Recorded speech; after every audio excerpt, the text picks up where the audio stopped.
বাংলা নববর্ষের অনুষ্ঠান, এটা বাঙালি হিসেবে কি মিস করা যায়? তাই হেঁটে, হেঁটে চলে যাচ্ছি অনুষ্ঠানের দিকে। এবং রাস্তার পাশে এত বিশাল একটা পুকুর দেখতে পারবো সেটা সত্যিই কখনো ভাবি নাই। কারণ এই পুকুরটা দেখতে অসাধারণ লাগতেছে। কারণ রাস্তার পাশে সেই সাথে গাছগুলা এবং পরিবেশটা কিন্তু খুবই অসাধারণ লাগতেছে। রেল লাইনের রাস্তা দিয়ে হাঁটলে মোটামুটি সবারই ভালো লাগে। এবং আমরা চলে আসছি একদম কলেজ গেটের সামনে, যেখানে মূলত অনুষ্ঠানটা হবে এবং ভিতরে। এবং আমি হেঁটে, হেঁটে দেখেন চলে যাচ্ছি ভিতর দিকে। দেখা যাক আসলে ভিতরে কি অনুষ্ঠানের আয়োজন করা হয়েছে।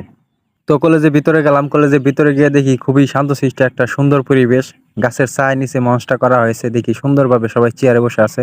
সবাই যেহেতু চেয়ারে বসে আছে, তো আমি একটা চেয়ার নিয়ে আমিও চেয়ারে বসে পড়লাম। কারণ পরে চেয়ার নাও পেতে পারি, কারণ এত মানুষের মধ্যে চেয়ার পাওয়াটা কঠিন হয়ে যাবে। এবং তার একটু পরে বৈশাখী একটা গান দিয়ে মূলত অনুষ্ঠানটা শুরু করলো।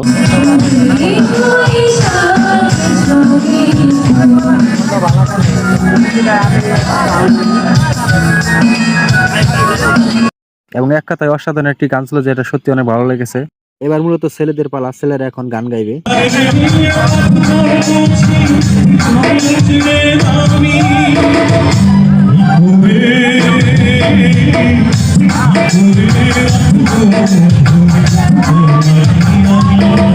এবং স্যারের গানটা সত্যি অসাধারণ ছিল। তো অনেকক্ষণ গান শোনার পরে আবার নৃত্য দেখার পালা।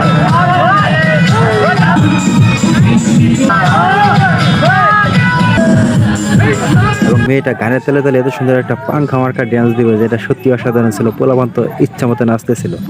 এবং অনুষ্ঠানের সবথেকে সেরা গান এবং সবথেকে ভালো লাগার মতো একটা গান ছিল এই বাইটির।